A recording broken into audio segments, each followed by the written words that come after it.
Hello friends, R S Agarwal book solution के इस batch में आप सभी लोगों का स्वागत है।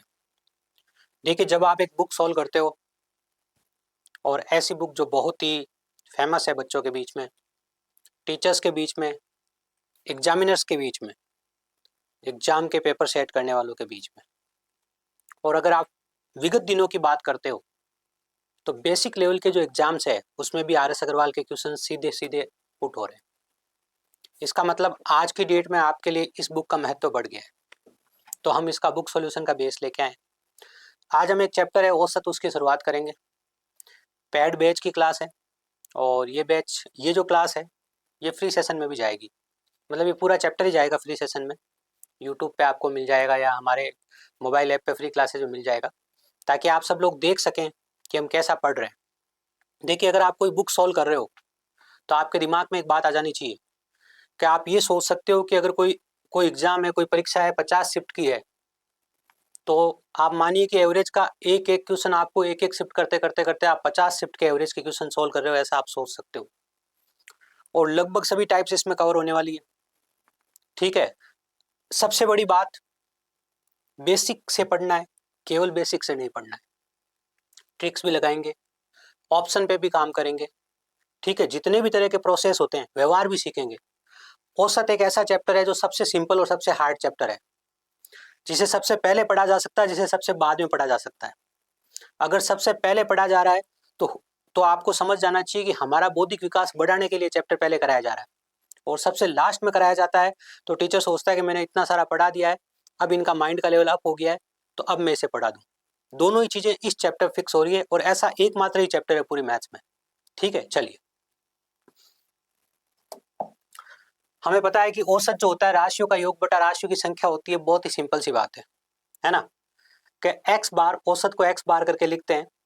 जितनी भी राशियां हैं उनको सबको ऐड करेंगे, जितनी राशियां है, राशियों की संख्या कितनी, उसका भाग देंगे और औसत आएगा। बहुत छोटी सी बात थी। ठीक है, बिल्कुल सर। हमारे सामने एक सवाल आ गया कि ये राशियां लिखी हुई है, इनका औसत कितना है। तो बताइए, दो पैटर्न क्या बनते हैं आपके पास में। एक बनता है बेसिक पैटर्न, जहां आप राशियों का योग बटा राशियों की संख्या कर दोगे, सबको जोड़ दोगे, जितनी राशियां उसका भाग दे दोगे। और दूसरा पैटर्न बनता है कि आप डिफरेंस मेथड को काम में लोगे।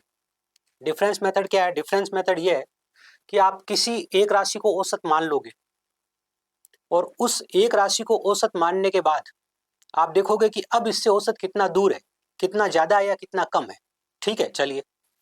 सबसे पहले एक बच्चा बात करता है, सर मैं बेसिक से ही कर रहा होता। देखो, इस किताब की एक विशेषता है, यहाँ ई ऑप्शन भी बहुत सारी जगह मिलता है, तो हमें प्रश्न को पूरा हल करना पड़ता है। केवल ऑप्शन से, यूनिट डिजिट से, वहां से हम उत्तर नहीं निकाल पाते हैं। जब ऑप्शन हमारे पास ई मौजूद होता है तब, इनमें से कोई नहीं मौजूद होता है तब। ठीक है, चलिए। सबसे बेसिक की बात करी जाए, सर राशियों का योग बटा राशियों की संख्या करनी है, तो जोड़ा कैसे जाए? मैं दहाई के अंक से जोड़ता हूँ। 7 और 4 11, 11 और 8 19, 19 और 6 25, 25 और 7 32, 32 और 6 हो गया 38। तो देखो, मैंने ऊपर ऊपर वालों को जोड़ा, 38, पीछे लगा दिया मैंने 0। ये दहाई के अंकों को जब जोड़ना होता है, कहने का मतलब 7 नहीं, मैंने 70 जोड़ा था, फिर मैंने 40 जोड़ा था, 80 जोड़ा था, 66 जोड़ा था, 70 जोड़ा था और 64 जोड़ा था। लेकिन मैंने बोला सिर्फ एक एक ही। गुणा 10 को मैंने साइलेंट रखा, इसलिए 7 लास्ट में लगा दिया बिल्कुल।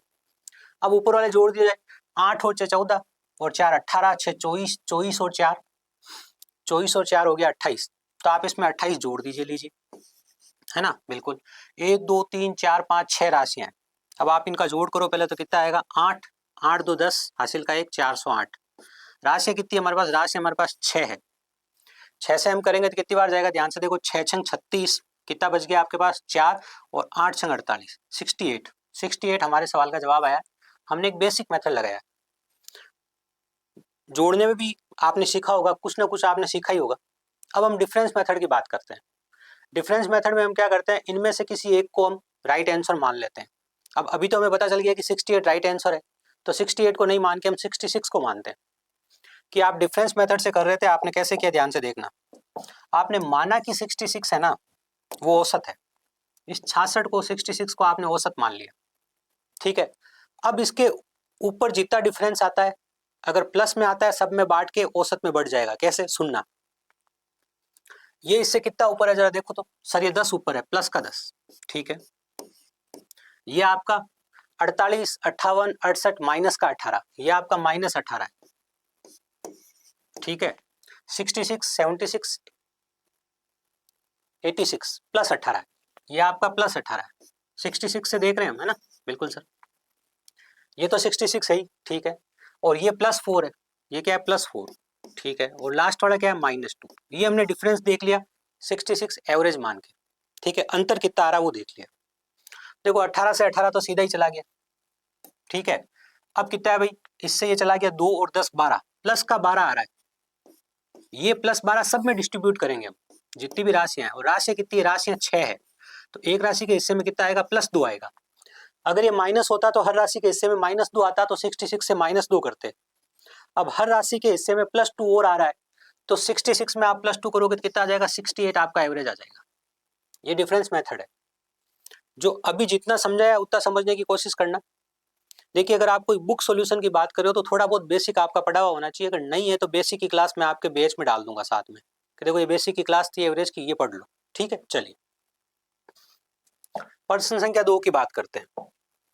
प्रथम 100 धन पूर्णांकों का औसत कितना है? धन पूर्णांक समझते हो ना, पूर्णांक जो पूरे होते हैं, पॉइंटों में नहीं होते। धन मतलब पॉजिटिव, मतलब हमारी गिनती जो 1 से प्रारंभ होती है, 1 2 3 4, जिन्हें हम कहते हैं प्राकृत संख्याएं। धन पूर्णांक को हम क्या कहते हैं, प्राकृत संख्याएं, ठीक है। चलिए अब प्रथम 100 प्राकृत संख्याओं का औसत निकालना है।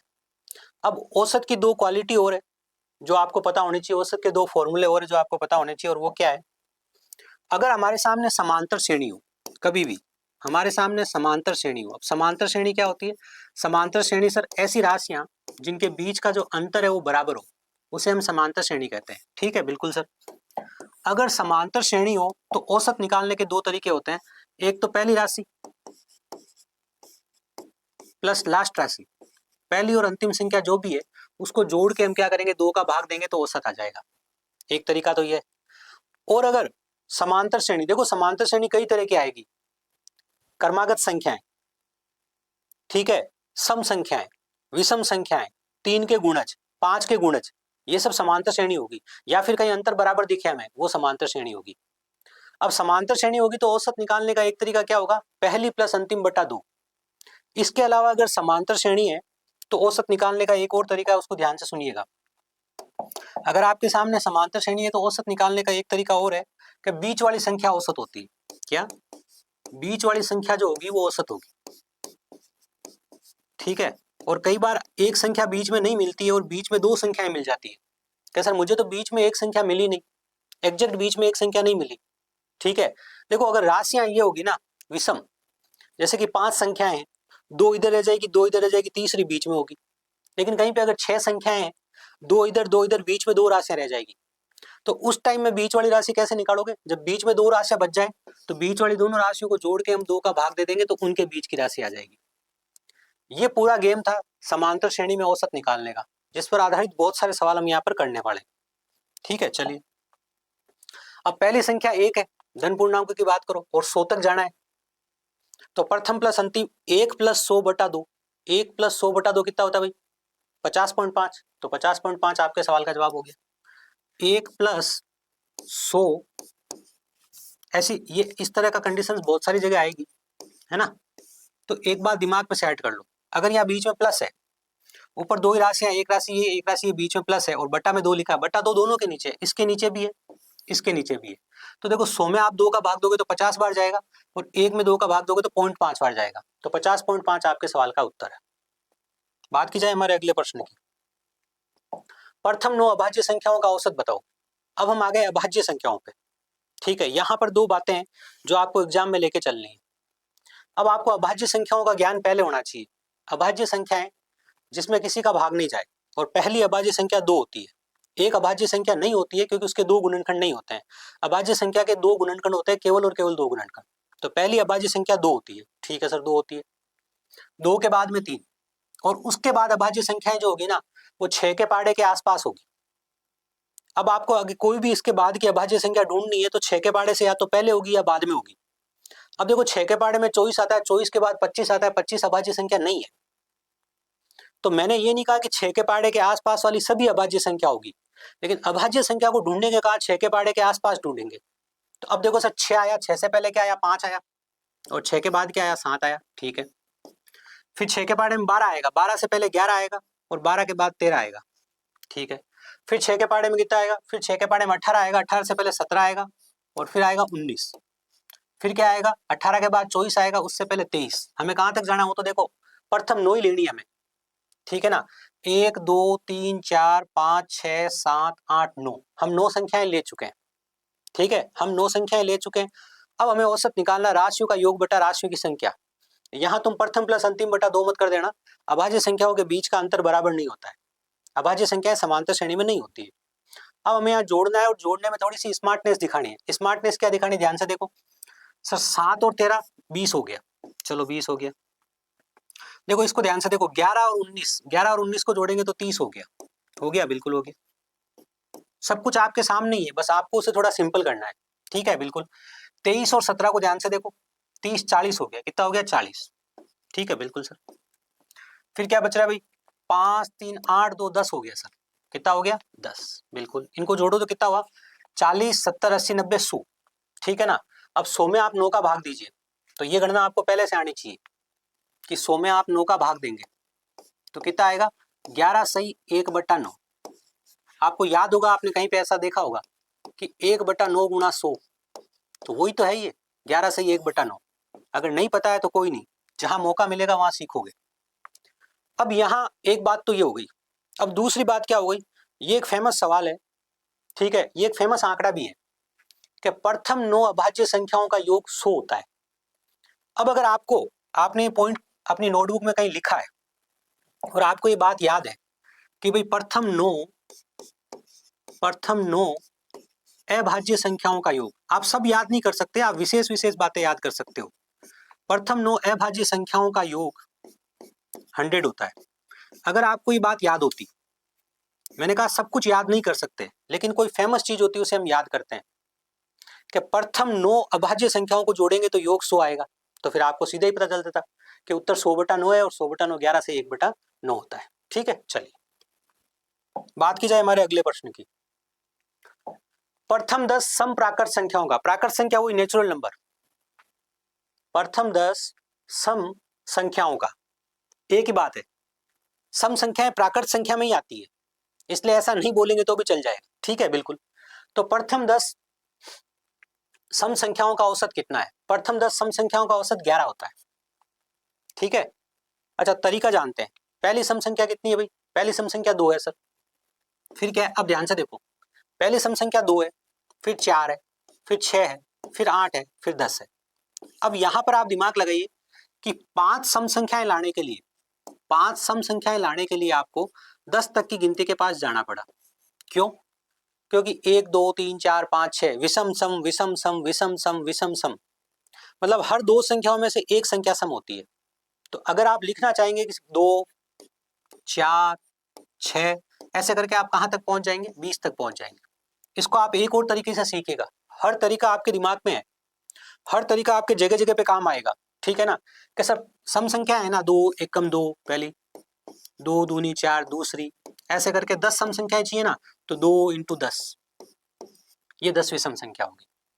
अब प्रथम प्लस अंतिम बटा 2 करो, पहली क्या है 2 और अंतिम क्या है 20, जोड़ो और 2 का भाग दो, कितना आ गया 11, कितना आ गया 11, 11 आपके सवाल का जवाब है।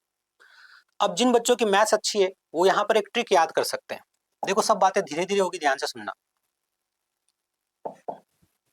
ट्रिक याद करते वक्त बड़ी सावधानियां रखनी पड़ती है, क्योंकि कहता है कि ट्रिक अंधा तीर होता है, चलाने वाले को उसका पूर्ण अनुभव होना चाहिए, ठीक है। सम संख्याओं का, प्रथम n सम संख्याओं का, जो ये बात लिखी जा रही है उसको ध्यान से सुनना, प्रथम n, प्रथम n का मतलब है कि 2 से प्रारंभ होना चाहिए, ठीक है ना, 2 से प्रारंभ होना चाहिए। प्रथम n सम संख्याओं का औसत जो होता है वो n+1 होता है, आप डायरेक्ट याद रख सकते हो। तो इसने कहा प्रथम 10 सम संख्याएं। अब इस सवाल को ऐसे भी पूछा जा सकता था, 2 4 ऐसे लास्ट में 20 रख देते और कहते इसका औसत कितना है। अब लास्ट में 20 लिखा है, कोई बच्चा 21 लिखेगा तो गलत हो जाएगा, क्योंकि n का मतलब है संख्याएं कितनी है, 2 से 20 तक जाएंगे तो सम संख्याएं 10 होगी। तो प्रथम n इसलिए लिखा क्योंकि 2 से प्रारंभ होनी चाहिए, अगर कहानी 2 से प्रारंभ होगी तो ये बात अप्लाई होगी। तो प्रथम n सम संख्याओं का औसत कितना होता है, n+1 होता है। ठीक है, तो आप ट्रिक के रूप में याद रखते हैं। अच्छा, प्रथम 10 सम संख्याएं, औसत n प्लस होगा, n मतलब 10, n मतलब संख्याएं कितनी है, संख्याएं कितनी है, 10, 10 और 1 11, ये आंसर है। ठीक है, चलिए देखिए, बुक सॉल्व करने का या किसी बड़े लक्ष्य के पीछे भागने का एक लहजा होता है, एक डिसिप्लिन होता है, एक तरीका होता है, एक मेथड होता है, एक मैनर होता है, उसी से हम फॉलो कर रहे हैं। ठीक है, ऐसा नहीं है कि वो एक यूट्यूब की क्लास होती है, एक बच्चा उस चीज को कैसे जा रहा है, एक बच्चा उस चीज को कैसे लेके जा रहा है, 10 बच्चे इंजॉय के लिए पढ़ रहे हैं, कुछ बच्चे कमेंट्स के लिए पढ़ रहे हैं, कुछ बच्चे किसी के कमेंट के लिए पढ़ रहे हैं, है ना, वो चीज नहीं होती। ये एक बहुत सीरियस सेगमेंट है, ध्यान रखना। ठीक है, चलिए, 100 से कम सभी विषम संख्याओं का औसत कितना है। अब 100 से कम सभी मतलब 1 से प्रारंभ किया आपने, तो विषम संख्याएं कैसे लिखोगे, विषम संख्याएं भी समांतर श्रेणी है, 1 फिर आएगा 3 फिर आएगा 5, ऐसे करके 100 से कम में आप जाओगे तो 99 पे पहुंचोगे। कहां तक पहुंचोगे, 99 में। अब औसत बताना था, आप क्या करोगे, 1 + 99 प्रथम प्लस अंतिम बटा 2, तो 100 बटा 2, 100 बटा 2 कितना हो गया, 50। कितना हो गया, 50। ये आपके सवाल का जवाब है। अब जैसे कि आपने सम संख्याओं में एक ट्रिक देखी थी, वो विषम संख्याओं में भी एक ट्रिक देखो, और यहाँ ट्रिक ये है कि प्रथम n विषम संख्याओं का, प्रथम n होना जरूरी भाई, 1 से प्रारंभ होना जरूरी है। प्रथम n विषम संख्याएं, जब भी हमारे पास प्रथम n मतलब 1 से प्रारंभ, विषम संख्या कहां से प्रारंभ होती है, 1 से प्रारंभ। प्रथम n विषम संख्याओं का जो औसत होता है वो n ही होता है। कितना होता है, n। ठीक है, अब 1 से 100 तक आप सोचो, हर दो में एक विषम संख्या है। 1 से 100 तक विषम संख्याएं कितनी है, 50 है। 1 से 100 तक विषम संख्याएं कितनी है, 50 है। n बराबर 50, तो औसत भी कितना होगा, 50। तो आप ट्रिक से भी फॉलो कर सकते थे और आप ये मेथड भी अप्लाई कर सकते हैं। 50 तक की सभी प्राकृत संख्याओं का औसत बताओ, सभी सम प्राकृत संख्याओं का औसत बताओ। 50 तक सम प्राकृत संख्याएं कितनी होगी, 50 तक कितनी होगी, 25 तो सम होगी, 25 विषम होगी। तो 50 तक कितनी ऐसी संख्याएं हैं जो सम है, 25 है, तो औसत कितना होगा, 26 होगा। देखो जरा, अभी आपने क्या सीखा सर, अभी हमने ये सीखा है कि आप अगर 50 तक की बात करोगे तो 50 तक जो सम संख्याएं होगी ना, वो 25 होगी। मैंने पहले ही कहा, देखो, अगर वो 100 से 200 तक के बीच में कह दे, 101 से 200 के बीच में कह दे, तो ये n और n+1 वाली ट्रिक जो है काम में नहीं आएगी। ये तभी प्रारंभ होगी जब प्रथम 2 से प्रारंभ, तब। तो सम संख्याएं कितनी है, 25 है, और हमने सीखा है कि प्रथम n सम संख्याओं का औसत n+1 होता है। तो आपका आंसर क्या आ गया, 26 आ गया। ठीक है, कोई बच्चा अगर ऐसे नहीं सोच के इस सवाल को ऐसे कर लेता कि सर मैं याद नहीं करूंगा, देखो, अगर आप बहुत ही बेसिक लेवल के एग्जाम की तैयारी कर रहे हो तो इससे काम चल जाएगा, लेकिन आप थोड़े ऊपर के लेवल के एग्जाम की तैयारी कर रहे हो तो ये ट्रिक साथ में आपको याद करनी पड़ेगी, क्योंकि आगे सवाल इनसे कन्वर्ट होकर कई सवाल बनेंगे। ठीक है ना, तब हमें याद नहीं होगी तो दिक्कत हो जाएगी। 50 तक की सभी सम प्राकृत संख्याओं का औसत कितना है। ठीक है सर, 50 तक है ना, तो 2 से प्रारंभ हुए, 2 4 ऐसे करके लास्ट में आप 50 तक जाओगे, है ना, बिल्कुल। आप प्रथम प्लस अंतिम करोगे तो 2 और 50 52, 52 बटा 2 कितना हो जाएगा, 26। 26 आपके सवाल का जवाब है। ठीक है, चलिए, 3 के प्रथम 5 गुणजों का औसत बताओ। 3 6 9 12 15। जब किसी संख्या के गुणज लिखे जाते हैं तो वो भी समांतर श्रेणी होती है, उनमें अंतर, भाई 3 के गुणज है तो 3 3 का अंतर होगा। ठीक है ना, बिल्कुल। तो 3 का पहला गुणज कौन है, 3 है। अगला कौन है, 6 है। अगला कौन है, 9 है। अगला कौन है, 12 है। अगला कौन है, 15 है ना।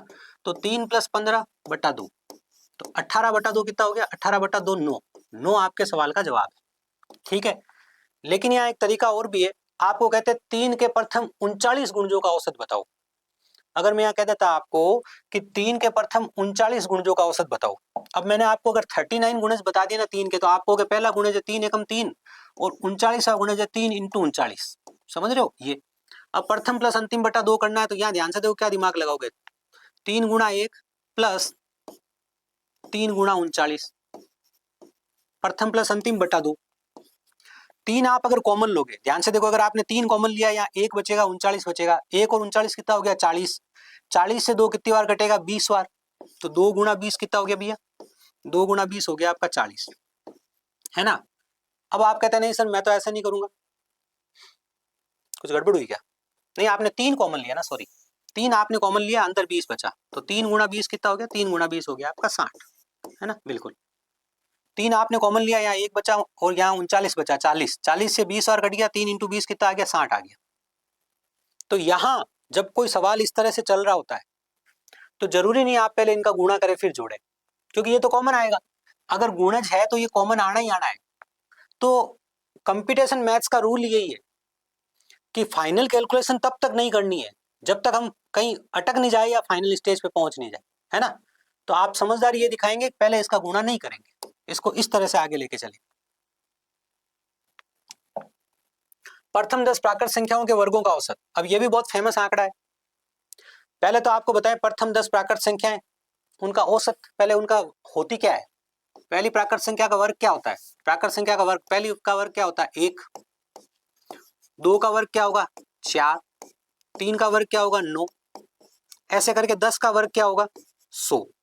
अब किसी बच्चे के दिमाग में आएगा कि प्रथम प्लस अंतिम बटा 2 कर दो तो 1 + 100 बटा 2 कर दो तो गलत हो जाएगा। क्यों गलत हो जाएगा?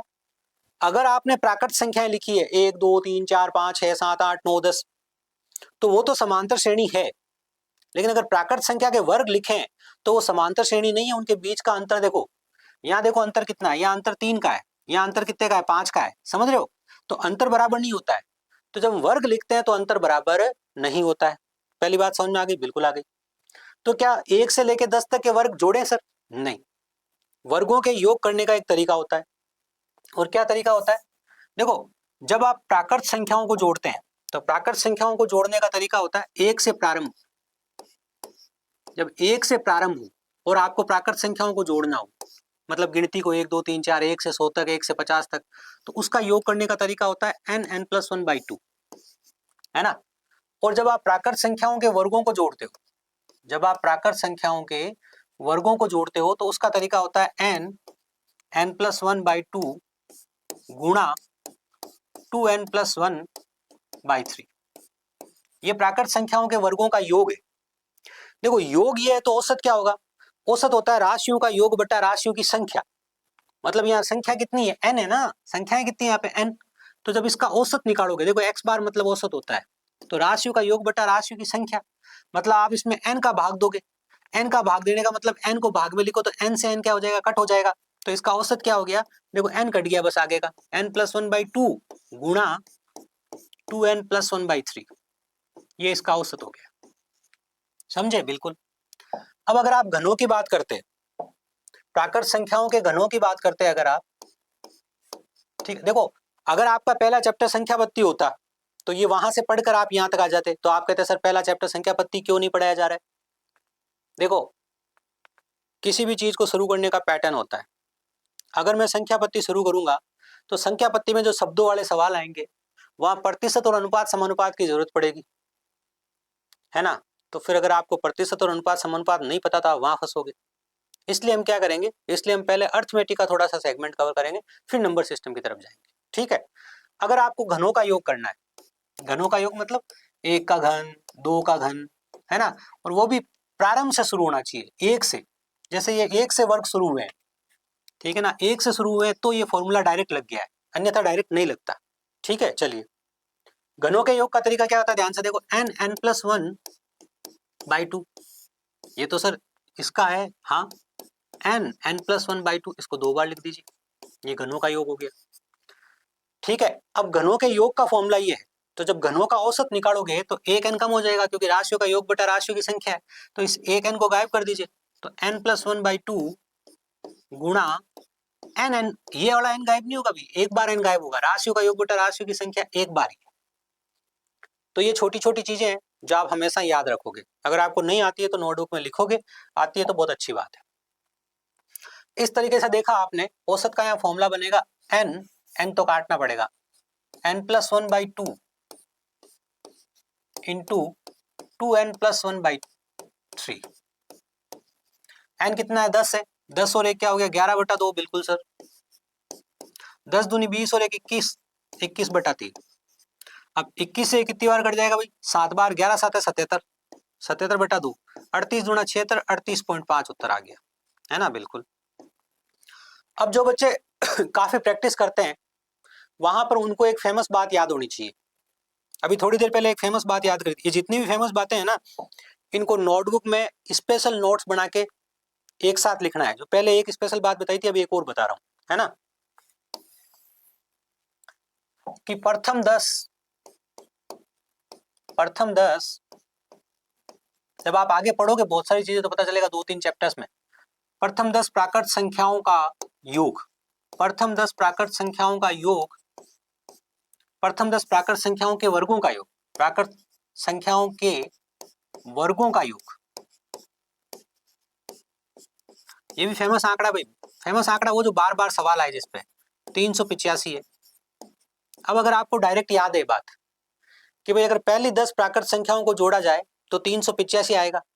औसत होता है राशियों का योग बटा राशियों की संख्या, तो 385 में आप 10 का भाग दोगे तो कितनी बार जाएगा, 38.5 बार जाएगा। तो आप डायरेक्ट इस फैक्ट को याद रख के काम कर सकते थे। नहीं याद है, मैंने तरीका बताया है। सर 10 तक तो मैं ऐसे भी जोड़ सकता हूं, बिल्कुल जोड़ सकते हो, लेकिन यहाँ 20, 30, 40 होगा तो नहीं जोड़ पाओगे। यदि 25A प्लस 25B बराबर 115 है तो A और B का औसत बताओ। तो पहले तो आप समझ लो A और B का औसत क्या होगा, राशियों का योग बटा राशियों की संख्या। तो A और B का औसत होगा A प्लस बी बाई 2। आपको जो ज्ञात करना है वो करना है A प्लस बी बाई 2 ज्ञात करना है आपको। ये आपके सवाल ने आपसे कहा है कि इसका मान आप हमें बताइए, है ना, बिल्कुल। अब यहां पर क्या है, सिंपल सी कहानी है सर, 25 कॉमन आ रहा है, 25 कॉमन ले लिया, यहाँ A प्लस बी चला गया, कॉमन जो आया वो कहाँ चला गया, कॉमन जो आया सर वो बट्टा में चला गया यहाँ पे, है ना, बिल्कुल। अब यहाँ से दो बातें हैं, एक बात तो ये है कि मैं पहले इसका मान निकाल दूं, ठीक है, और इसका मान निकालने के बाद मैं क्या करूंगा, उसमें 2 का भाग दे दूंगा, क्योंकि मेरा उत्तर A प्लस बी नहीं है, A प्लस बी तो मुझे यहां से प्राप्त हो रहा है, मेरा उत्तर होगा A प्लस बी बाई 2, क्योंकि प्रथम 10 प्राकृत संख्याओं का, सॉरी, 2 प्राकृत संख्याओं का जो औसत है A प्लस बी बाई 2 होगा, ठीक है ना, बिल्कुल। और हमें A और B का जो औसत ही पूछा गया है। अब सर दूसरा तरीका क्या है, दूसरा तरीका मैं इसमें पहले ही 2 का भाग दे दूं, भाई मैं बीच में गणना क्यों करूं, ये तो समझ में आ गया ना, 25 आपने कॉमन लिया, ले लिया सर, तो क्या बचा भाई, 115 बटा 25 बचा, बिल्कुल सर। अब मैंने सोचा 2 का भाग देना है तो पहले ही दे लिया जाए, तो देखो मैं 2 का भाग दे रहा हूं, मतलब ये मैंने 2 का भाग इधर भी दे दिया, तो सीधा A प्लस बी का मान तो मैंने पहले निकाल लिया था, अब मेरे को औसत निकालना था इसलिए बटा 2 किया, यहां पर भी बटा 2 कर दिया। अब ये फाइनल कैलकुलेशन है, क्या है, 115 बटा 50, 115 बटा 50। इस पे कैसे काम किया जाता है, बहुत सिंपल है, आप सिर्फ 5 का भाग दे लो, 0 पड़ा रहेगा, 0 मतलब 10 पड़ा रहेगा, है ना, 23 पंजे 115 होता है कि नहीं होता है, होता है, बिल्कुल होता है सर। पहले 5 का भाग दो, 5 दूनी 10, ठीक है, 5 दूनी 10, 5 तिया 15, बट्टा में 10 पड़ा है, एक के बाद पॉइंट लग जाएगा, 2.3, 2.3 यहाँ मौजूद नहीं है, देखो कंफ्यूज करने के लिए इसने ये जरूर दिया था 4.6। अब कोई बच्चा मान लो इसी का उत्तर निकाल देता A प्लस बी का ही, ये 115 बटा 25, इसी का मान निकाल देता, है ना, कैसे निकालता सर, 25 चौके 100, 25 चौके 100 कितना बच गया, 25 चंग, तो 4.6 आ जाता, लेकिन 4.6 गलत हो जाता। आगे बात समझ में, क्यों 4.6 गलत हो, मैंने बता दिया आपको, A और B का औसत निकालना तो A प्लस बी बाई 2 करना पड़ेगा, तो आपका आंसर है इनमें से कोई नहीं, जो कि 2.3 है, ठीक है। चलिए, औसत हमेशा योग बताता है। अब औसत के बारे में आपको एक बात बताई जा रही है कि औसत की एक क्वालिटी है जिससे बहुत सारे औसत के सवाल हल होते हैं, और वो ये है कि औसत हमेशा योग बता देता है। यहां पर एक स्टोरी सुनिए, ए के पास 12 रुपए हैं, ठीक है, और बी के पास 18 रुपए हैं, तो इनका औसत बताओ।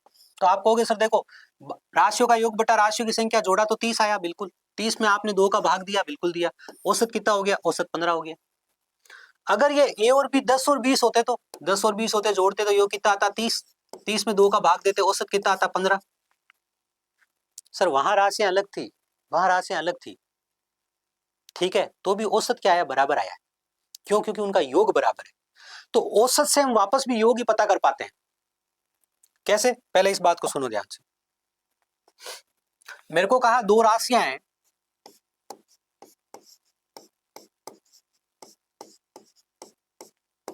उनका औसत 15 है, औसत कितना है, 15, ध्यान से सुनना। तो मैंने कहा राशियां 2 है तो औसत 15 है तो योग 30 होगा, कैसे, सुन लो पहले बात को। औसत होता है राशियों का योग बटा राशियों की संख्या, बिल्कुल होता है। अगर हमें राशियों का योग निकालना है तो राशियों की संख्या इधर आ जाएगी, बिल्कुल आ जाएगी। इसका मतलब योग निकालने का तरीका होता है n गुणा औसत। n को मतलब कितनी राशियां हैं उसको औसत से गुणा कीजिए तो योग निकल जाएगा, है ना, बिल्कुल निकल जाएगा। अब बात सुनिए, दो राशियों का औसत 15 है मतलब योग 30 हुआ। अब अगर राशियां 0 और 30 होती तो हाँ सर योग 30 होता, औसत 15 आता, बिल्कुल। अगर 15-15 होती तो हाँ सर 15-15 होती तो भी औसत 15 आता, योग 30 आता, है ना। एक राशि 40 होती और दूसरी अगर -10 होती तो हाँ सर इनका योग कितना आता, इनका योग 30 आता, औसत कितना आता, औसत 15 आता, समझे, बिल्कुल। इसका मतलब जब हमें औसत बताया जाता है राशियों का, हाँ अगर राशियों के बारे में कोई जानकारी दे तो अलग बात है, मैं ये बताना चाहता हूँ जब हमें राशियों का औसत बताया जाता है तो हम राशियों के बारे में नहीं कह सकते जब तक हमें कोई दूसरी जानकारी नहीं मिले, लेकिन हम ये बता सकते हैं कि उनका योग कितना है, समझे कैसे। अभी n गुणा औसत से, इसको दिमाग में सेट करो अच्छे से, बहुत काम की चीज है, इस चैप्टर में बहुत बार काम आएगी, 50 बार काम आएगी, देख लो। आपके पास 5 संख्याएं हैं और इनका औसत 12 है, 5 संख्याएं हैं और औसत कितना है इनका, औसत 12 है। आपसे पूछा योग कितना है, योग होता है n गुणा औसत, ये औसत का साइन, तो 5 गुणा 12 कितना हो गया, 60 हो गया, समझ गए, कोई दिक्कत नहीं। आपके पास में 20 राशियां हैं, ठीक है, और इनका औसत 12 है, इनका योग कितना हो गया, n 20 गुणा 12 240। आगे बात समझ में, बिल्कुल आ गई।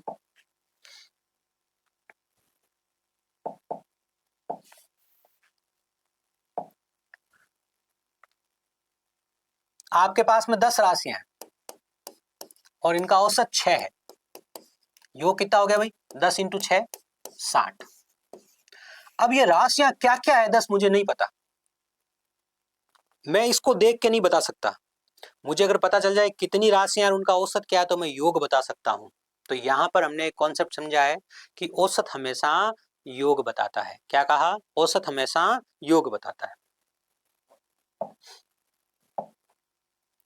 5 संख्याओं का औसत 10 है, इसमें कौन सी संख्या जोड़ी जाए कि औसत 12 हो जाता है। देखो पहले तो ये एक ट्रिक के रूप में याद कर सकते हैं आप, लेकिन ट्रिक से पहले बेसिक सीखना जरूरी है ना, बिल्कुल सर।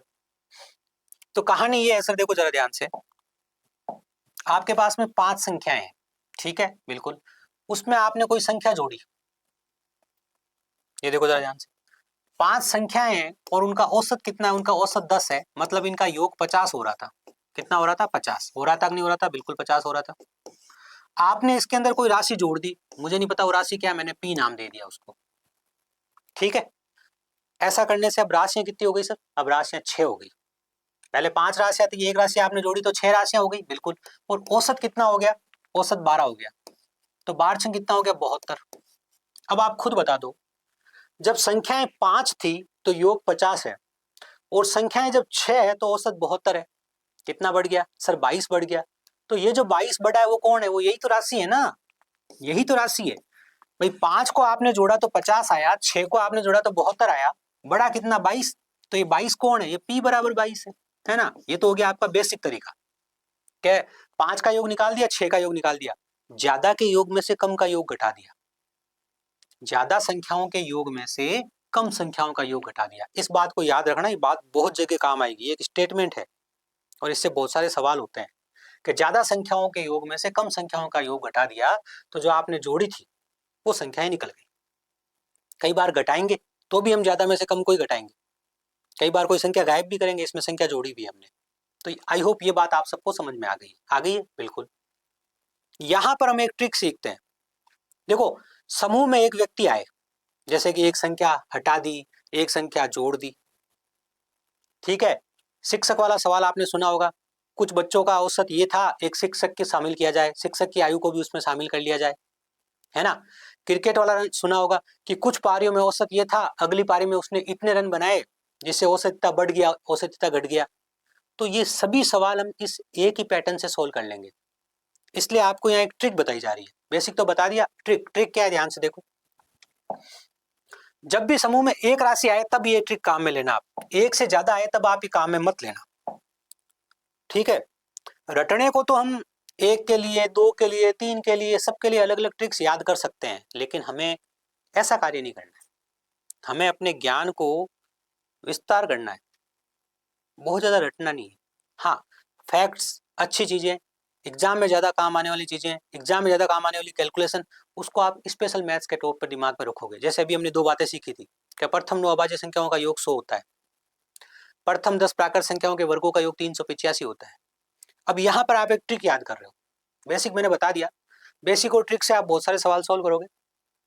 बेसिक से हमेशा कैलकुलेशन करनी पड़ेगी, इकाई का अंक अलग अलग हुआ तो वहाँ कैलकुलेशन बचा लेंगे, लेकिन यहाँ तो इसमें जैसे इनमें से कोई नहीं है, वो ऑप्शन है, तो फिर कैलकुलेशन ज़्यादा हो जाएगी। कई बार पॉइंट्स वाली कैलकुलेशन हो जाती है, वहाँ ट्रिक से बहुत सिंपल हो जाता है। चलिए देखते क्या है। देखो, आने वाला या जाने वाला, जब भी कोई कहना समूह में कोई आया है, एक व्यक्ति आया, एक व्यक्ति के लिए या गया है, आने वाला या जाने वाला कितना है, वो उसका मान क्या है, वो संख्या क्या है, उसकी आयु क्या है, उसका धन क्या है, वो यहाँ लिखा जाएगा। ठीक है, आपको सर इसमें तो ज्ञात करना था, तो ज्ञात करना था यहाँ पी लिख देते। यहाँ हमेशा पुराना औसत लिखा जाएगा। अभी 2-3 मिनट बाद ट्रिक आपके दिमाग में सेट हो जाएगी, अभी बोर्ड के ऊपर है ना। बिल्कुल पुराना औसत के बाद प्लस या माइनस लगना है। पहली बात तो ये सोचना, समूह में कोई नई संख्या आई है तो प्लस लग जाएगा, समूह से कोई संख्या गई है तो माइनस लग जाएगा। ठीक है सर। फिर मौजूदा लोग, मौजूदा लोग से मतलब है कि अब संख्याएं कितनी है, अब वहां राशियां कितनी है, अब वहां पर कितनी राशियां हैं वो लिखी जाएगी। फिर औसत में वृद्धि हुई या कमी हुई उससे गुणा किया जाएगा। लेकिन एक बात ध्यान रखना, अगर वृद्धि हुई है, जैसे 2 की वृद्धि हुई तो +2 से गुणा करेंगे, और कमी हुई है तो -2 से गुणा करेंगे, मतलब जितने की कमी हुई है। आगे बात समझ में? तो इसलिए मैंने लिखा है वृद्धि है तो यहाँ राशि प्लस में लिखना, कमी है तो यहाँ राशि माइनस में लिखना। अच्छा, आप पहले इसको दिमाग में सेट करो कि आने या जाने वाली राशि क्या होती है। पुराना औसत लिखेंगे, ठीक है, आई है तो प्लस लगाएंगे, गई है तो माइनस लगाएंगे, ठीक है। अब कितनी राशियां हैं वो लिख देंगे, और वृद्धि या कमी से उसे गुणा कर देंगे। और वृद्धि जब होगी, देखो यहाँ और यहाँ का साइन हमेशा इससे परेशान होगा। यहाँ अगर प्लस है, यहाँ भी प्लस है तो प्लस ही रहेगा, यहाँ माइनस है तो प्लस माइनस माइनस हो जाएगा, यहाँ माइनस है माइनस माइनस प्लस हो जाएगा। इस तरह की चीजें साथ में चलेगी, धीरे धीरे सीख जाओ, उसको यहाँ अप्लाई करो। ठीक है सर। आपने क्या संख्या जोड़ी जाए, मतलब एक नई संख्या है। आपने कहा सर एक बात बताओ, 50, ठीक है, और 12 छंग 72, 22 उत्तर सामने पड़ा है, फिर आप क्यों इसमें इतनी लंबी चौड़ी ट्रिक लगा रहे हो? नहीं, आगे जाके जब पॉइंटों वाली कैलकुलेशन आएगी कि 12 राशियां हैं, उनका औसत 69.5 है, उस टाइम फिर आप कर लोगे क्या 12 इंटू 69.5 पॉइंट? नहीं, तो वहां ये बहुत काम आएगा, ध्यान रखना। चलिए सर, हमें आने वाली राशि ज्ञात करनी है, ठीक है। सबसे पहले आप पुराना औसत लिख दो। पुराना औसत 10 है, समूह में एक राशि जोड़ी है, मतलब राशि आई है तो प्लस लगा दो सर, ठीक है। अब राशियां कितनी यहाँ पर बताओ, पहले 5 थी अब 6 है। औसत बढ़ा कि कम हुआ? औसत 12 हो गया, मतलब औसत में 2 की वृद्धि हो गई। ठीक है, ये आपका 10 है। अब देखो ये प्लस प्लस प्लस ही रहेगा, और 6 और 2 का गुणा, यूं नहीं 6 में 2 जोड़ दो, 6 और 2 का गुणा हो रहा 12, तो कितना आ गया 22। 22 आपके सवाल का जवाब आ चुका है ना। देखो 20 साल से मैथ्स पढ़ा रहा हूं, और 15 साल से कंप्यूटेशन मैथ्स पढ़ा रहा हूं। बहुत सारी चीजें, बहुत सारा ज्ञान आप लोगों को मुझसे मिलेगा, इसके लिए आप निश्चिंत रहिएगा। और हमेशा रिवर्स चलता हूं मैं, आप लोग कुछ ज्ञान दोगे तो वो भी मैं शामिल करता रहूंगा इसमें, क्योंकि जब जब हम पढ़ाते हैं, जिस जिस बेच में हम पढ़ाते रहते हैं, वहाँ बच्चे भी कुछ ना कुछ कॉन्सेप्ट लाते रहते हैं, और हम उनको एब्जॉर्व करते रहते हैं। बहुत सिंपल है ये, ठीक है ना। भारत में एक जंग चलती है कि ये उसका मेथड है, ये उसका मेथड है, उसका मेथड है, उसका मेथड है, ठीक है। कोई मेथड किसी का नहीं होता है। एक टीचर अनुभव से चीज़ों को सीखता है, और बच्चा नव आगंतुक होता है, उसके दिमाग में नई चीज़ें, नई भावनाएं चलती है, ठीक है, तो वहाँ उसके पास नया आइडिया आता है। लेकिन आपने कोई नया आइडिया सोचा है ना, 99% मैं मैथ सब्जेक्ट की बात कर रहा हूँ, वो नया नहीं है, वो बहुत सारे लोगों ने सोचा होगा। तो किसी टीचर को ऐसा कुछ सोच के लग जाए कि ये मैंने ही सोचा है, नया है, नहीं, ऐसा दुनिया में बहुत सारे लोग उसी तरीके से सोचते हैं। हाँ, आप लोगों का आपस में कम्युनिकेशन नहीं होता तो आपको पता नहीं होता है, ठीक है। चलिए,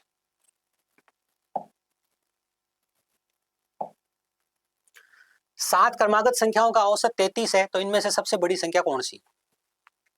देखिए, सबसे पहले थोड़ा बेसिक, फिर जो एडवांस लेवल की तैयारी कर रहे हैं उनको थोड़ा और आगे लेते जाएंगे। फिलहाल तो पहले आप 7 क्रमागत संख्याएं लिखिए, ठीक है सर। अब यहाँ क्या गेम है, ध्यान से देखो, पहली संख्या, दूसरी संख्या, तीसरी संख्या, चौथी संख्या, पांचवी संख्या, छठी संख्या, सातवीं। सातों एक जैसी है क्या? नहीं, अलग अलग है। अब देखो कि 7 क्रमागत संख्याएं समझ गए, लगातार आने वाली संख्या है, जैसे कि 1 2 3 4 5 6 7, जैसे कि 11 12 13 14 15 16 17, है ना, ऐसी 7 संख्याएं। लेकिन हम अपने मन से डिसाइड नहीं कर सकते वो 7 संख्याएं कौन सी है, क्योंकि उनका औसत 33 है।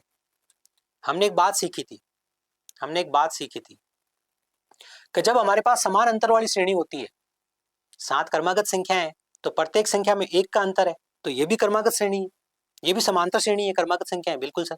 तो बीच वाली संख्या वहां औसत का काम करती है। तो बिना हमारी इच्छा के, बिना हमारी खुद की रोक टोक के, 3 इधर है और 3 इधर है, ये बीच में है, ये औसत है। आगे बात समझ में? औसत का काम ये करेगी, ठीक है सर। और औसत सवाल ने कहा कि 33 है, 33 है, तो अगर ये 33 है तो ये 34 होगी, बिल्कुल सर। ये 35 होगी, बिल्कुल सर। और ये 36 होगी। आ रही बात समझ में? बिल्कुल आ रही है सर। तो आप बता दो सबसे बड़ी संख्या कौन सी? 33। अब जैसे जैसे आपका माइंड डेवलप होगा ना, आप कहोगे 7 ही तो संख्या है, 3 इधर है, 3 उसके उधर है, 33, 33 के 3 उधर, 34 35 36। बात समझे ना? 33, 33 के बाद 34 35 36, ऐसा सीधा ही सोच लोगे आप, ठीक है ना? बिल्कुल। इसके बाद में 3 संख्याएं हैं जो आपको लास्ट पूछी गई है, पहली दूसरी तीसरी, 3 का अंतर है, 1 2 3, ठीक है? बात समझ में आ रही कि नहीं आ रही है? तो 33 और 3 36। इस कॉन्सेप्ट को भी हम सीखेंगे, धीरे धीरे सीखेंगे। फिलहाल बेसिक वाले बेसिक से सीखो इसको, और ये जो मैंने बात बोली है इसको सुनना, क्योंकि आगे जब आगे जाके कहीं ऐसा भी आएगा 150 संख्याएं, 151 संख्याएं, वहां हमें डायरेक्ट सोचना पड़ेगा अंतर कितना है। उसका आधार मैंने यहाँ पे तैयार कर दिया है। अभी तो आप सोचना केवल और सही उत्तर लगा लीजिए। सॉरी 36 है ना उत्तर तो, हाँ सबसे बड़ी संख्या 36, सॉरी ये औसत था, ये तो बोला तो सही था ना मैंने, भावनाएं तो समझ गए होंगे ना आप मेरी। 4 क्रमागत सम संख्याओं का औसत 27 है, तो उनमें सबसे बड़ी संख्या कौन सी है? 4 संख्याएं सोचो भाई, 1 2 3 4। अब इस बार देखो बीच में कोई संख्या नहीं है, बीच में 2 संख्याएं हैं, और मैंने आपको क्या सिखाया था, ये बीच में 2 संख्याएं हैं, पहले उसको समझ लो भाई ध्यान से। ये बीच में यहाँ पर 2 संख्याएं हैं, ठीक है, बिल्कुल है। तो उन दोनों के बीच में औसत होगा। जब बीच में 2 संख्याएं होती है तो उन दोनों के बीच में औसत होता है, ठीक है ना? तो 27 जो है वो बीच में है। ये देखो ये सम संख्या है, इस बार ध्यान रखना। 27 कौन सी 2 सम संख्याओं के बीच में आता है, सोचो तो।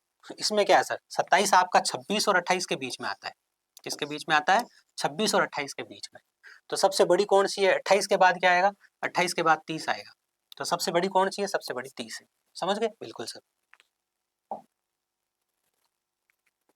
सतत 5 विषम संख्याएं, मतलब 5 लगातार विषम संख्याएं हैं। 5 लगातार विषम संख्या है, उनका औसत कितना है? 95। 1 2 3 4 और 5। ये लो, ये क्या है सर? अरे भाई औसत फिक्स है ना, सबसे बीच वाली संख्या, और आप कह रहे हो 95 है ना? बिल्कुल। अब विषम संख्या है, 2 2 का अंतर होगा। अब कह रहा है अवरोही क्रम में चौथी संख्या कौन सी है? पहले बात बताओ, अवरोही क्रम होता क्या है? बड़े से छोटा। तो बड़े से छोटे में पहली संख्या तो ये है, दूसरी ये है, तीसरी ये है, और चौथी ये है। तो हमसे जो संख्या पूछी गई वो ये है। और 95 से जस्ट पहले 93 आएगा विषम संख्या में। क्या आएगा? 93। इनमें से कोई नहीं। आंसर क्या है आपका? आंसर आपका 93। इनमें से कोई नहीं। ए बी सी डी 4 क्रमागत विषम संख्याएं हैं जिनका औसत 42 है। तो बी और डी का गुणा बताओ। 4 क्रमागत विषम संख्याएं लिख दो भाई, सिंपल सी बात है, ठीक है ना? इस बार नाम लिख दो इनका, ए बी सी और डी। हमें पता है कि 4 है तो बीच में 2 राशियां आएगी, है ना? बिल्कुल, ये दोनों बीच में है, तो इन दोनों के बीच में औसत है, और इन दोनों के बीच में औसत होगा ये, और वो कितना है? 42। तो आप जरा बता दो 42 कौन सी 2 विषम संख्याओं के बीच में आता है? सर 41 और 43 के बीच में आता है ना? बिल्कुल। आपको बी और डी का गुणा पूछा है तो डी कितना होगा? भी 45 होगा। तो आपको क्या करना है, आपको 41 और 45 का गुणा करना है, आपका उत्तर आ जाएगा। उत्तर का इकाई का अंक 5 होगा, लेकिन यहाँ पर दिक्कत यह है कि इनमें से कोई भी नहीं लिखा हुआ है। या तो उत्तर आपका ये है और या ये है, इन दोनों में से एक उत्तर है। तो यहाँ चेक तो पूरा करना पड़ेगा। अगर 4 ही ऑप्शन होते तो आप इकाई के अंक से उत्तर बता देते, आगे गणना नहीं करते, लेकिन यहाँ आपको पूरा चेक करना पड़ेगा। ठीक है ना, बिल्कुल सर। 45 एकम 45 हासिल का लग गया 4, 45 180 और 4 184, है ना, बिल्कुल। ये लीजिए। अब किसी को 45 का पारा नहीं याद है तो घबराने की जरूरत नहीं है, ये आपका 41 है और 45 लिखा है, 45 को आप 5 × 9 लिख दीजिए। लिख दिया, बिल्कुल। पहले आप 5 से गुणा कर लीजिए, फिर आप 9 से गुणा कर लीजिए, कोई दिक्कत नहीं, बेसिक वाले बच्चे। 5 क्रमागत सम संख्याएं ए बी सी डी ई का औसत 66 है, बी और डी का गुणनफल बताओ। बिल्कुल sir, A B C D और ई, सबसे बीच वाली संख्या औसत होगी, और चूंकि ये 5 है तो सबसे बीच में एक संख्या है। आ रही बात समझ में? बिल्कुल आ रही है सर। और इनका औसत कितना है सर? औसत इनका 66 है। ठीक है। अब कह रहा है बी और डी 5 क्रमागत सम संख्याएं, 5 क्रमागत सम संख्या है, इससे पहले क्या आएगा? 64 आएगा, बिल्कुल। और इससे पहले क्या आएगा, मतलब बाद क्या आएगा? 68। और आपको बी और डी का ही गुणा निकालना है, तो आप 64 को और 68 को मल्टीप्लाई कर दीजिए, कुल मिला के कहानी है। अब बहुत सारे तरीके हैं मल्टीप्लाई करने का, एक तरीका आपका ये भी है कि 64 लिखा आपने यहाँ पे, यहाँ आपने देखो, क्योंकि आप इकाई के अंक से उत्तर नहीं निकाल सकते, है ना, या आप डिजिट सम से भी उत्तर नहीं निकाल सकते, क्योंकि इनमें से कोई नहीं लिखा हुआ है। ठीक है ना, दुनिया में कोई एक संख्या तो ऐसी होगी नहीं जिसका डिजिट सम यही होगा, ऐसी अलग और संख्याएं भी हो सकती है। 8 चौक 32 हासिल का 3। ठीक है सर, इसको इससे गुणा कीजिए, इसको इससे गुणा कीजिए, दोनों को जोड़ दीजिए तो आ जाएगा 72। 6 चौक 24 48, मैंने ऐसे जोड़ा, मैंने क्या किया, 6 कॉमन लिया तो ये 12 हो गया, 12 छंग 72 और 3 75 हासिल का 7, 6 छंग 36 और 7 कितना हो गया? 43। 43 52 लिखा है कहीं पे? लिखा है सर, यही उत्तर है ना, बिल्कुल। अगर ये नहीं होता इनमें से कोई नहीं, तो 8 चौक 32 इकाई का अंक 2 एक जगह ही आ रहा है, वही उत्तर हो जाता। 5 क्रमागत सम संख्याओं का औसत x है। ठीक है, अगली दो संख्याओं को मिला दिया जाए तो औसत में क्या परिवर्तन होगा? अब आपको 5 संख्याएं लिखनी है और सम संख्याएं लिखनी है। ठीक है, तो 5 संख्या लिख लो, सम संख्याएं ये लो।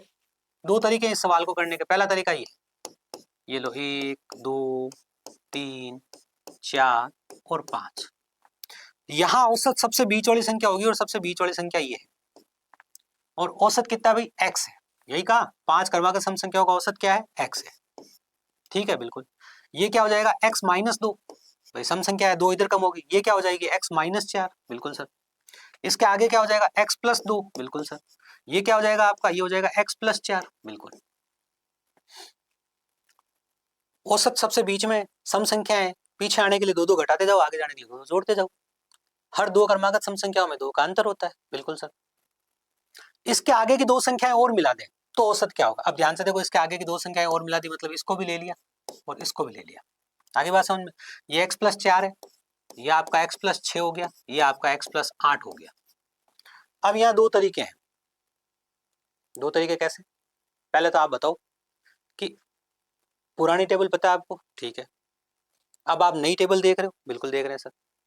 इसमें औसत कौन? मैंने कहा देखो 2 तरीके हैं, मैंने आपको कहा 2 तरीके हैं। एक इसमें प्रैक्टिकल उदाहरण लेके भी कर सकते हो, लेकिन अभी आपको लगेगा सर मैं तो 2 4 6 8 ऐसे लिख के करता, आप तो पता नहीं क्या क्या कर रहे हो। थोड़ा सा x को समझना शुरू कर दीजिए। बहुत ही सिंपल सा गेम है, आगे समीकरण भी बनाने पड़ेंगे। ठीक है, सिर्फ लॉलीपॉप पकड़ने से सिलेक्शन नहीं होता।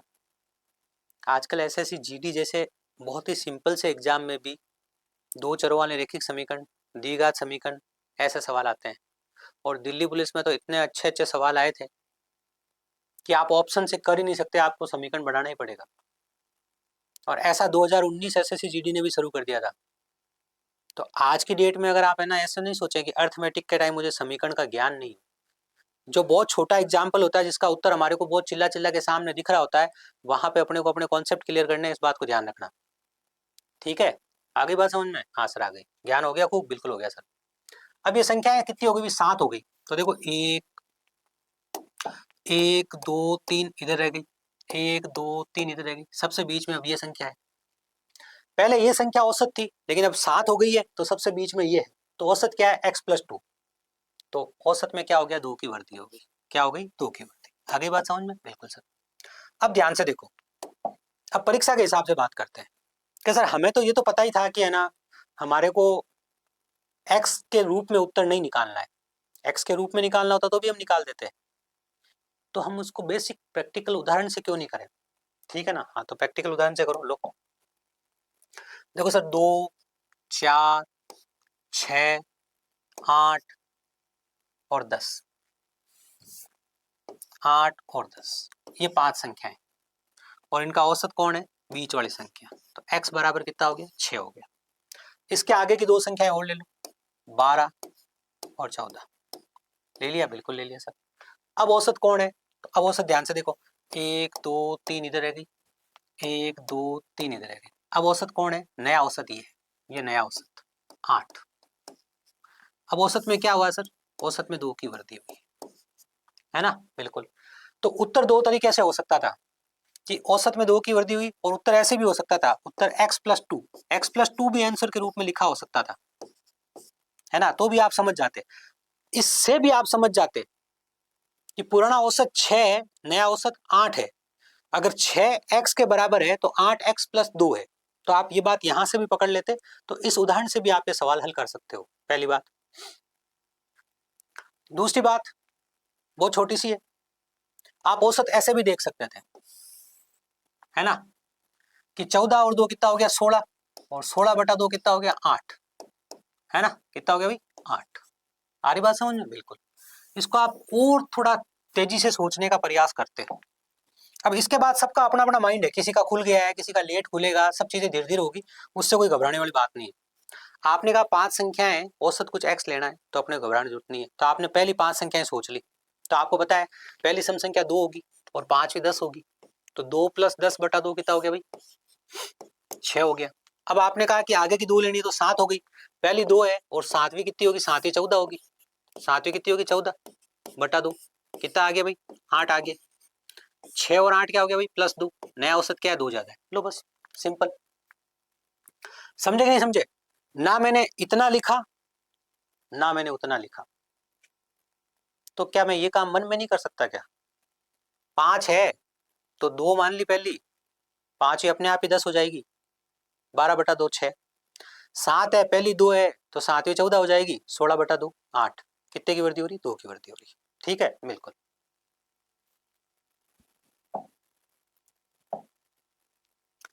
ये नहीं है कि ये सीमित है, तरीका यही है, तरीके और भी है, अंतर पे आधारित तरीके है ना, जो और फास्ट होंगे, वहां और दिमाग लगेगा, और एनालिसिस होगा, इतना सीखोगे फिर उसके बाद वो सीखोगे, है ना, बिल्कुल।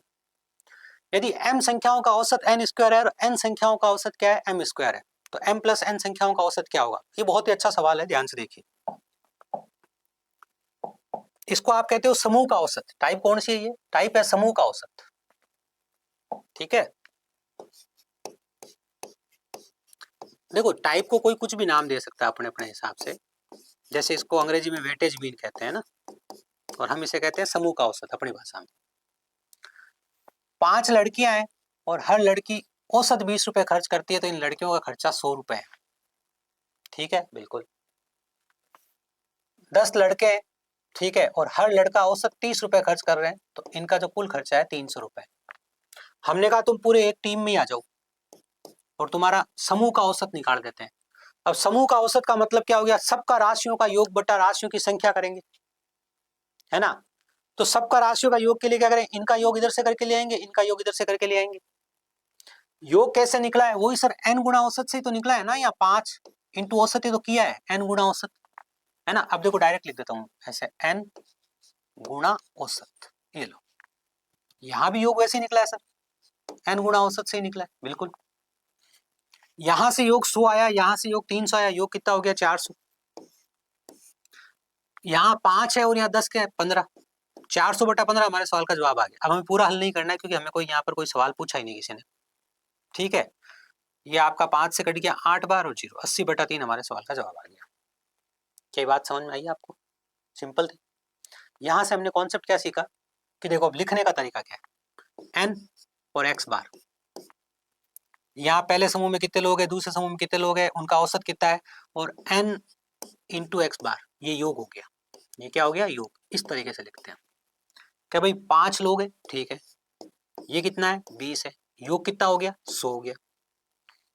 10 लोग हैं, ये कितना है, 30 है, योग कितना हो गया, 300 हो गया। टोटल योग कितना हो गया, टोटल योग 400 हो गया। लोग कितने हो गए, लोग 15। आ रही बात समझ में? राशियों का योग बटा राशियों की संख्या, ये आपके लिखने का तरीका, ठीक है। अब यहां आप एक और चीज सोचोगे, और वो क्या है, ध्यान से देखो।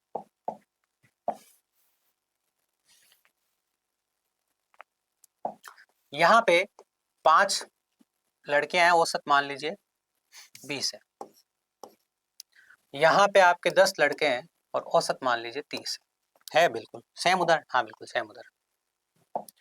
n बराबर आप लिखोगे 5 लड़के, ठीक है, और सॉरी 5 लड़के, ठीक है, 10 लड़के, ठीक है, औसत, औसत कितना हो गया, यहाँ 20 और यहाँ 30।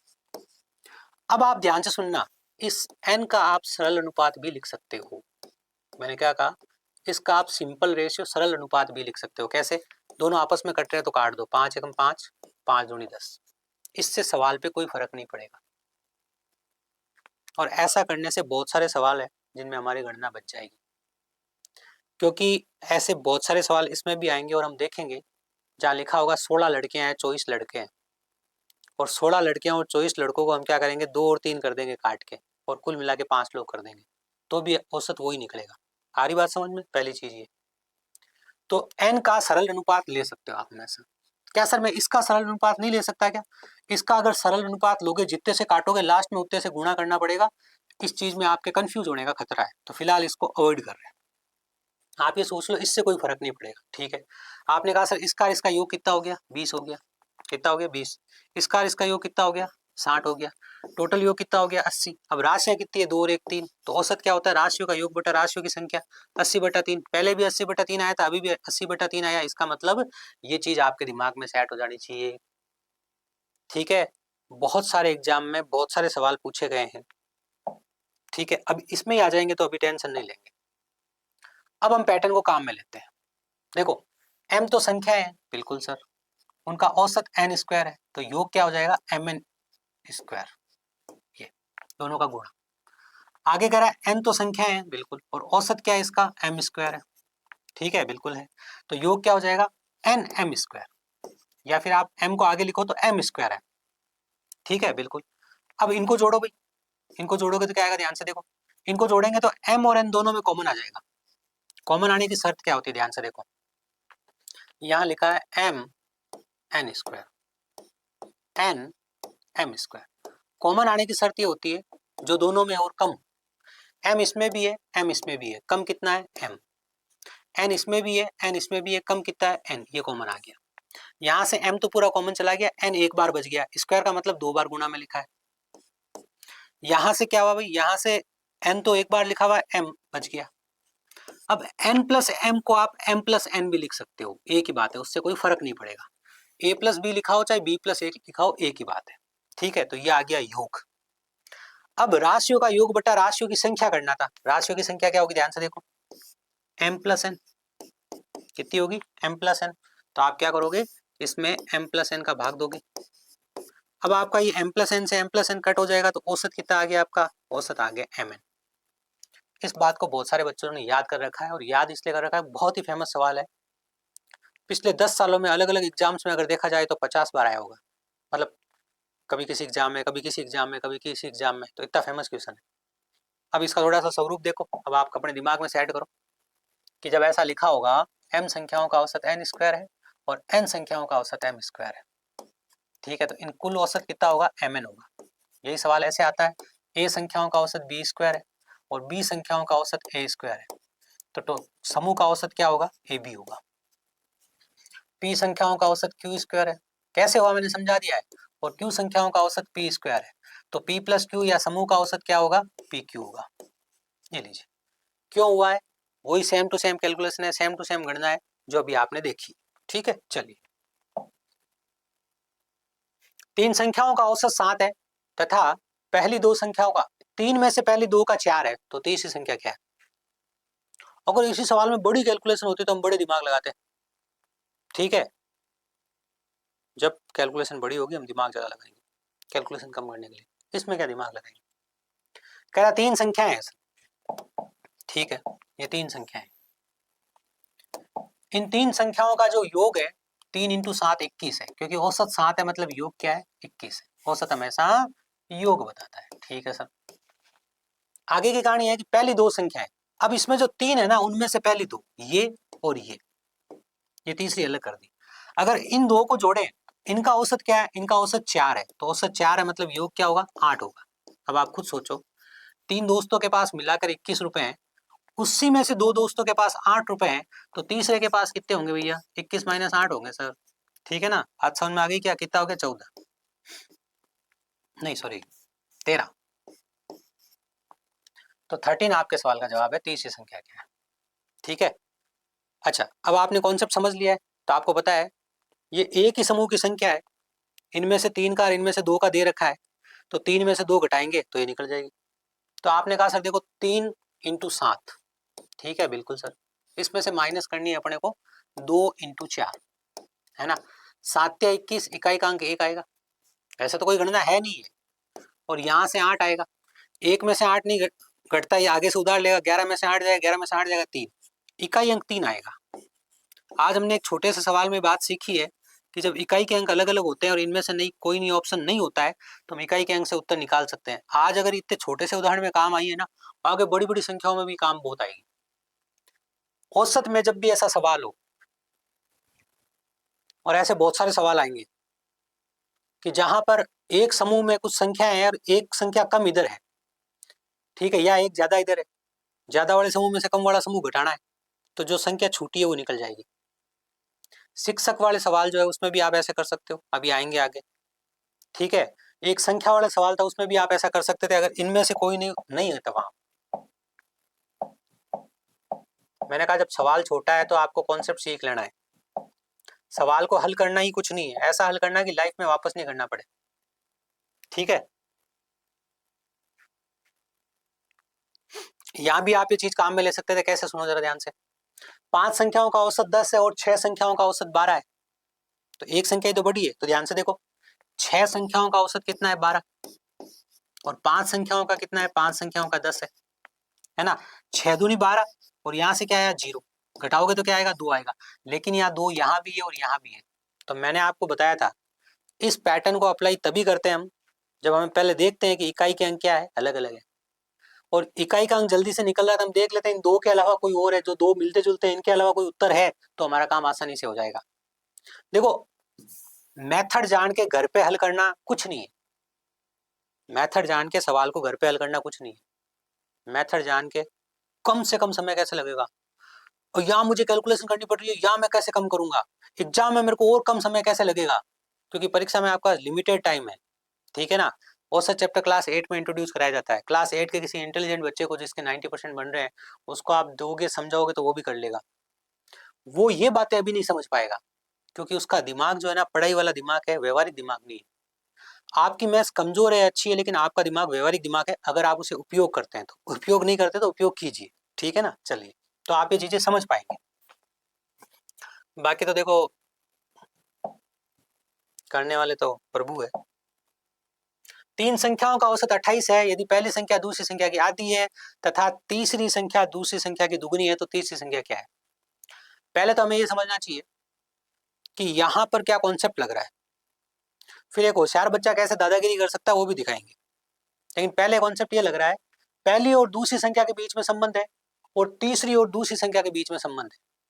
जब आप अनुपात पढ़ते हो तो आप एक चीज सीखते हो कि हमें ए अनुपात बी दिया जाता है और बी अनुपात सी दिया जाता है। ये बी जो है इसके साथ भी संबंध रख रहा है, ये बी इसके साथ भी संबंध रख रहा है। बी क्या है, बी दोनों में कॉमन है, और जो दोनों में कॉमन है ना उसी से रेशियो का, तीनों का रेशियो निकाला जाता है, इसी से हम ए अनुपात बी अनुपात सी निकालते हैं। बस हम ये ध्यान रखते हैं जो कॉमन है उसको बीच में लिखना है, ठीक है। वही कॉन्सेप्ट आप यहां पर काम में लोगे। यदि पहली संख्या दूसरी संख्या की आधी है, पहली संख्या को ए बोल देते हैं और दूसरी संख्या को बी बोल देते हैं और तीसरी संख्या को हम सी बोल देते हैं। जो पहली संख्या है दूसरी संख्या की आधी है, ये जो है इसकी आधी है, इसकी आधी तब होगी जब ये 2 होगा और ये 1 होगा, ठीक है। तथा तीसरी संख्या दूसरी संख्या की दुगुनी है, ये जो तीसरी संख्या है ये इस दूसरी संख्या की दुगुनी है, मतलब जब ये 1 होगा तब ये कितना होगा, 2 होगा। आगे बात समझ में, 1 एकम 1, 2 और 2 दूनी 4, ये हमने इनका अनुपात निकाल दिया। अनुपातों का योग कितना है, ध्यान से देखो, 4 2 6 1 7। हमें क्या ज्ञात करना है, तीसरी संख्या ज्ञात करना है, ठीक है। अनुपात में बांटते कैसे हैं, इनका योग कितना होगा, देखो तीन संख्याएं औसत 28 है तो 3 गुना 28, यूं नहीं आप सिर्फ 28 ही लिख दो, 28 तो औसत है, हमें योग लिखना है। अनुपात की भाषा में योग कितना है, 7 है, और हमें जो ज्ञात करना है वो कितना है, 4, ठीक है। 7 चौक 28, 4 चौक 16, 16 तिया 48, ये लीजिए 48 क्या है, 48 आपके सवाल का जवाब है। ये कार्य आपको इसमें करना था। बात की जाए हमारे अगले प्रश्न की, 5 संख्याओं का योग 240 है, इनमें से पहली 2 संख्याओं का योग 30 है, अंतिम 2 संख्याओं का योग 70 है, तो तीसरी संख्या क्या है। मैंने कहा यहाँ इनमें से कोई नहीं लिखा हुआ है तो आपको पूरी कैलकुलेशन करनी पड़ेगी, है ना, यहाँ पूरी कैलकुलेशन करनी पड़ेगी। यहाँ आप एक ट्रिक भी सीखोगे जो भी बहुत काम आएगी, क्योंकि पॉइंटों में होता तो क्या होता। पहले आप अगर बेसिक तरीके की बात करो, ये आपके पास मौजूद कोई 5 संख्याओं की बात करी जा रही है, हाँ सर 5 संख्या हमारे पास मौजूद है और इनका योग 240 है, हमें योग निकालना नहीं है, हमें योग दे रखा है 240 है, ठीक है। बिल्कुल सवाल कह रहा है इनमें से ही 2 संख्याएं हैं, इनमें से कोई 2 संख्याएं आप लो, ये ले लीजिए और ये, है ना, इनमें से कोई 2 संख्याएं जिनका औसत 30 है, तो योग कितना होगा, 2 गुना 30, और 2 गुना 30 कितना हो गया भैया, 60 हो गया। फिर इनमें से ही कोई 2 संख्याएं हैं जिनका औसत 70 है, तो 2 गुना 70 कितना हो गया भैया, 140 हो गया, ठीक है। तो इन 4 संख्याओं का योग कितना हो गया, ध्यान से देख लो, आप खुद ही बता दो, फिर मैं क्या बताऊं इसमें, मैं तो बस डिजाइन कर सकता हूं इसमें, ये देखो डिजाइन, है ना, बिल्कुल 140 और 60 कितना हो गया सर, 140 और 60 हो गया, ये आपका 200 होगा कि नहीं हुआ, बिल्कुल हुआ सर। अब आप खुद ही बता दो जो संख्या छूट गई है वो कितनी है, पहली 2 60, अंतिम 2 140, टोटल हो गई 200, जबकि योग कितना था 240, इसका मतलब जो आपकी पांचवी संख्या है वो कितनी है, वो है 240 माइनस 200 बराबर 40, 40 हमारे सवाल का जवाब है, जो है इनमें से कोई नहीं, जो है 40। ये तो सरल सवाल ही था सर, एक समूह की संख्याएं थी, 5 का योग पता था, 2 का औसत से निकाल लिया, जोड़ा तो 4 का योग आ गया, इसमें से घटा दिया। इस पूरे काम को एक लाइन में लिखोगे तो कैसे लिखोगे, उसको समझना बहुत जरूरी, ध्यान से सुनना। 5 का योग ज्यादा हुआ इसलिए 240 है, ठीक है सर, उसमें से मुझे माइनस करना है 2 गुना 30, और मुझे माइनस करना है 2 गुना 70, है ना, बिल्कुल। इसमें जीरो है, इसमें जीरो है, इसमें जीरो है, 10 मुझे कॉमन लेना चाहिए, सीखना चाहिए, जहां पर कैलकुलेशन कम हो वहां सीखने की कोशिश करनी चाहिए। यहाँ से 6 आएगा, यहाँ से 14 आएगा, 14 और 6 कितना होगा, 20 होगा, और 20 इसमें से घटेगा तो 4 आएगा, उत्तर 40 आएगा। मैंने कॉमन लेना सीखा है, आगे बड़े बड़े सवालों में इस कॉन्सेप्ट को काम में लेके दिखाऊंगा कि इसका फायदा क्या है। यहाँ तो छोटी सी चीज सीख ली, ठीक है ना, छोटी चीज थी।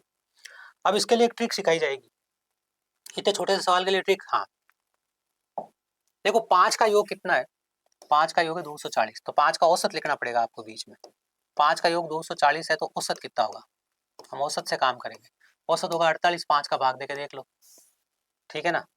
अब ये भाग देने की प्रक्रिया बहुत तेज चलनी चाहिए दिमाग में, क्योंकि आगे 5 है, 240/5, अब आपको मन में दिखना चाहिए कि मुझे 24 नहीं दिख रहा है, गुना वाला 10 दिख रहा है, 5 एकम 5, 5 दूनी 10, 24 दूना 48, 48 औसत है। अब ध्यान से देखो 5 संख्याओं का औसत कितना है, 48,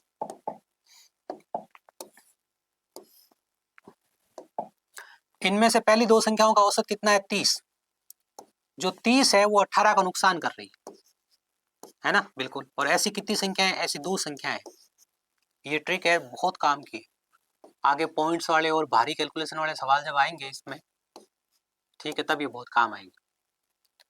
क्लियर है, यहाँ बड़े आराम से सीख जाओगे आप, बीच में औसत लिख देना है, ठीक है। जब इसको हम बोलते हैं जब कोई संख्या मिस हो जाए, एक संख्या जब मिस हो जाए आपकी, एक संख्या मिस हो जाए, भाई आपने इधर से 2 ले ली, इधर से 2 ले ली, एक संख्या मिस हो गई। इस टाइप का नाम हमने ये दिया है। जब एक संख्या मिस हो जाए मतलब गायब हो जाए, छूट जाए, है ना, बिल्कुल।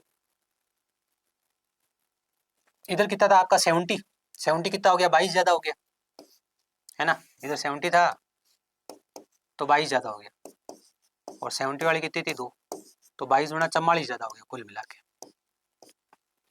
ठीक है, यहाँ 36 कम हो गया कुल मिला के, यही है बिल्कुल। इन दोनों का रिजल्ट लिखो भाई, माइनस का 36 और प्लस के 44 का रिजल्ट लिख दो आप, ठीक है ना। तो माइनस के 36 और प्लस 44 का जो रिजल्ट आया आपका वो आया प्लस का 8, कितना आया +8। अब ध्यान से सुनना भी, जब आप मिस वाली टाइप कर रहे हो तो यहां अगर प्लस है तो आपको इससे माइनस करना है, माइनस है तो प्लस करना है। ट्रिक सीखने का यही तरीका होता है, एग्जाम में बड़ी काम आती है। सर यहाँ प्लस था इसलिए मैंने माइनस किया, माइनस होता तो प्लस करता। 48 में से 8 घटाऊंगा तो कितना आ जाएगा 40। हो सकता है किसी को अभी ये ट्रिक है ना मजाक लगे कि ये क्या ट्रिक है सर, इतना छोटा सा सवाल था। आगे जाके जब बड़े बड़े सवाल आएंगे, ठीक है, सवाल ऐसा भी हो सकता है, सवाल आपका जो प्रश्न है वो ऐसा भी हो सकता है कि 61 संख्याएं हैं, पहली 30 का औसत ये है, अंतिम 30 का औसत ये है, तो जो बीच वाली संख्या है वो क्या है, समझ रहे हो आप। तो वहां पर आपको ये कॉन्सेप्ट है ना बहुत मदद करने वाला है, सीख लीजिएगा, ज्यादा भारी नहीं था। हमने बीच में जो औसत है वो लिख दिया है, ठीक है ना। यहाँ से कितना प्लस हुआ, यहाँ से कितना माइनस हुआ, प्लस करने वाली 2 संख्याएं थी, प्लस करने वाली 2 संख्याएं थी, टोटल प्रभाव कितना पड़ा, इन दोनों से कुल प्रभाव कितना पड़ा। बस ये ध्यान रखिएगा जब आप टाइप कर रहे हो कि एक मिस हुई है संख्या, उस टाइम यहाँ लिख लीजिएगा उल्टा, दिमाग में इतना लिख लीजिएगा। इस पर बहुत सारे सवाल आपको एग्जाम में मिलेंगे, और ये ट्रिक अपने वाले यूट्यूब पर 5 साल पहले की पड़ी, और हजारों बच्चों ने उसको देखा भी। और आज की डेट में जब इस पे सवाल आ रहे हैं तो टीचर्स बोर्ड के आगे खड़े होकर नाच रहे हैं। ऐसा मैं नहीं करूँगा, मैं बहुत स्पेशल व्यक्ति हूँ और मैंने कोई बहुत महान कार्य कर दिया। महान कार्य तो सवाल बनाने वाले करते हैं, हम तो उसको कोडिंग डिकोडिंग का काम करते हैं कि उसको सरल भाषा में कैसे लाएं, आपको कैसे समझाएं, आप कैसे करें, बेसिक कैसे करें, ट्रिक कैसे लगाएं। लेकिन ये तो बहुत ही आज की डेट में बहुत ही साधारण सी चीज़ है, जब आज से 10 साल पहले ऐसे सवाल आ रहे थे और आज भी आ रहे थे। तो आपको ये चीज़ें आनी चाहिए, ठीक है। हाँ, ट्रिक्स सबकी अलग अलग होगी, टीचर्स वाइज ट्रिक है। फिलहाल तो मैं सब उम्मीद कर रहा हूँ कि आपको ये सवाल कॉन्सेप्ट सब समझ में आ गए होंगे, और आज के दिन में जो जो चीज़ें सीखी है आपने सीख ली होगी, ठीक है। चलिए, आप RS अग्रवाल बुक का सॉल्यूशन कर रहे हो, बहुत ही अच्छी किताब है अगर एग्जामिनर्स के दृष्टिकोण से देखा जाए तो। आप लेटेस्ट जो जो एग्जाम दे के आए हो, चाहे कोई पुलिस भर्ती का है, चाहे कोई SSC का है, चाहे कोई CDS का है, तो आपको बहुत सारे क्वेश्चंस इस किताब से हूबहू मिलेंगे, और बहुत आपको ऐसे मिलेंगे कि इसकी स्ट्रक्चर सेम है। उस हिसाब से किताब बहुत अच्छी है। दूसरा क्या हो गया है, आजकल बेसिक लेवल के एग्जाम्स का लेवल बढ़ गया है। पहले ये होता था कि बेसिक लेवल के जो एग्जाम्स होते थे वहां पर RS अग्रवाल जैसी बुक की बात नहीं करी जा रही थी। हम भी कहते थे कि इतने से छोटे से एग्जाम के लिए SSC GD को ले लो, ठीक है। हम कहते थे SSC GD जैसे एग्जाम के लिए भी आपको RS अग्रवाल सॉल्व करनी पड़ेगी क्या, उसके लिए तो हम आपको लिमिटेड क्वेश्चंस देंगे हर चैप्टर में, वही कर लो बहुत है। और ऐसा होता था, ठीक है ना। आज से 7-8 साल पहले मैंने एक 40 पेज की किताब में 400-500 क्वेश्चन दिए थे SSC GD के। उस बैच के बहुत सारे बच्चे आज सिलेक्टेड है, और उसमें से ही सब कुछ आ गया था। आज ऐसा कुछ कोई टीचर नहीं कह सकता, मैं भी नहीं कह सकता। 50 शिफ्ट में एग्जाम हो रहे हैं, औसत की 30 टाइप कवर करी जा रही है कम से कम। इस बार आप 2024 को देखना, ठीक है ना। अच्छा, मैंने कहा ना ये सबसे सरल और सबसे हार्ड चैप्टर है। एग्जामिनर का दिमाग जितना काम करेगा सवाल को उतना ही वो मोल्ड करेगा, उतना घुमा देगा, उतना चेंज कर देगा। तो आपकी इस चैप्टर को लेकर समझ भी वैसी होनी चाहिए। इसके अलावा इतनी बड़ी बुक सॉल्व करा रहे हैं, अगर आप लोगों ने अभी तक एडमिशन नहीं लिया है, लेना चाह रहे तो ले लीजिए। ये जो चैप्टर है वो पूरा आपको डेमो में, फ्री क्लासेज में, यूट्यूब पे मिल जाएगा।